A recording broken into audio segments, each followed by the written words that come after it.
بسم الله الرحمن الرحيم. الحمد لله الذي أنزل على عبده الكتاب ولم يجعل له عوجا قيما لينذر بأسا شديدا من لدنه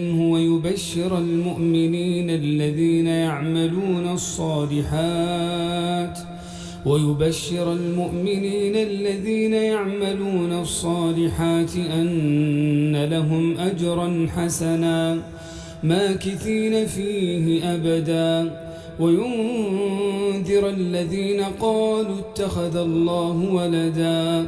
ما لهم به من علم ولا لآبائهم كبرت كلمة تخرج من أفواههم إن يقولون إلا كذبا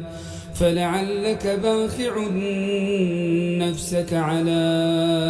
آثارهم إن لم يؤمنوا بهذا الحديث أسفا إنا جعلنا ما على الأرض زينة لها لنبلوهم أيهم أحسن عملا وإنا لجاعلون ما عليها صعيدا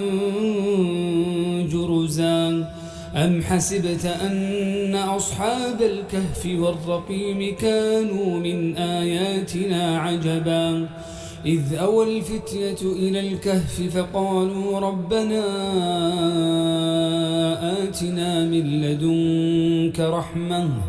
وهيئ لنا من أمرنا رشدا فضربنا على آذانهم في الكهف سنين عددا ثم بعثناهم لنعلم أي الحزبين أحصى لما لبثوا أمدا نحن نقص عليك نبأهم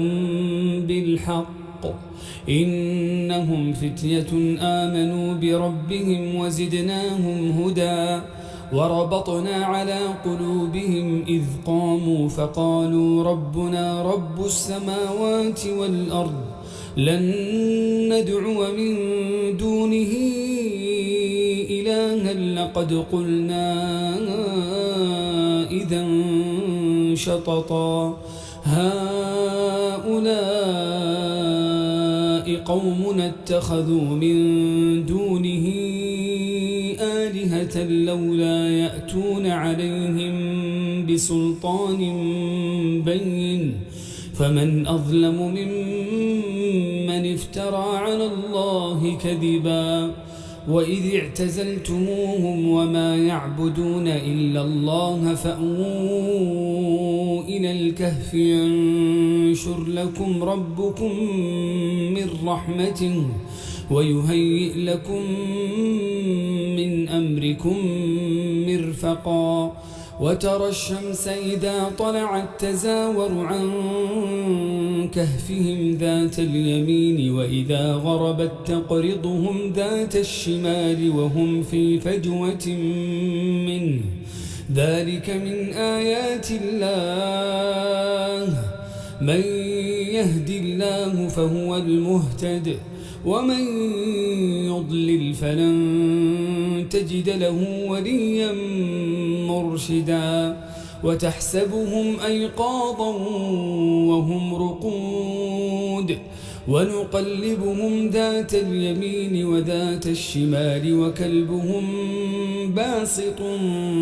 ذراعيه بالوصيد لو اطلعت عليهم لوليت منهم فرارا ولملئت منهم رعبا وكذلك بعثناهم ليتساءلوا بينهم قال قائل منهم كم لبثتم قالوا لبثنا يوما أو بعض يوم قالوا ربكم أعلم بما لبثتم فابعثوا أحدكم بورقكم هذه إلى المدينة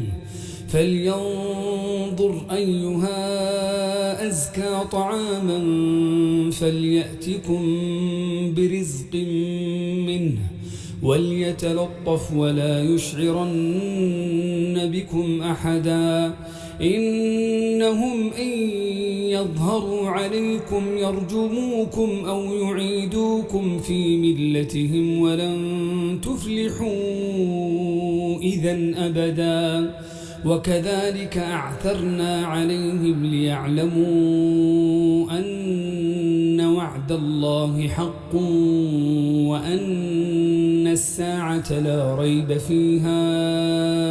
إذ يتنازعون بينهم أمرهم فقالوا ابنوا عليهم بنيانا ربهم أعلم بهم قال الذين غلبوا على أمرهم لنتخذن عليهم مسجدا سيقولون ثلاثة رابعهم كلبهم ويقولون خمسة سادسهم كلبهم رجما بالغيب ويقولون سبعة وثامنهم كلبهم قل ربي أعلم بعدتهم ما يعلمهم إلا قليل فلا تمار فيهم إلا مراء ظاهرا ولا تستفت فيهم منهم أحدا ولا تقولن لشيء إني فاعل ذلك غدا إلا أن يشاء الله واذكر ربك إذا نسيت وقل عسى أن يهديني ربي لأقرب من هذا رشدا ولبثوا في كهفهم 300 سنين وازدادوا 9 قل الله أعلم بما لبثوا له غيب السماوات والأرض أبصر به وأسمع ما لهم من دونه من ولي ولا يشرك في حكمه أحدا واتل ما أوحي إليك من كتاب ربك لا مبدل لكلماته ولن تجد من دونه ملتحدا واصبر نفسك مع الذين يدعون ربهم بالغداة والعشي يريدون وجهه ولا تعد عيناك عنهم تريد زينة الحياة الدنيا ولا تطع من أغفلنا قلبه عن ذكرنا واتبع هواه وكان أمره فرطا وقل الحق من ربكم فمن شاء فليؤمن ومن شاء فليكفر إنا أعتدنا للظالمين نارا أحاط بهم سرادقها وإن يستغيثوا يغاثوا بماء كالمهل يشوي الوجوه بئس الشراب وساءت مرتفقا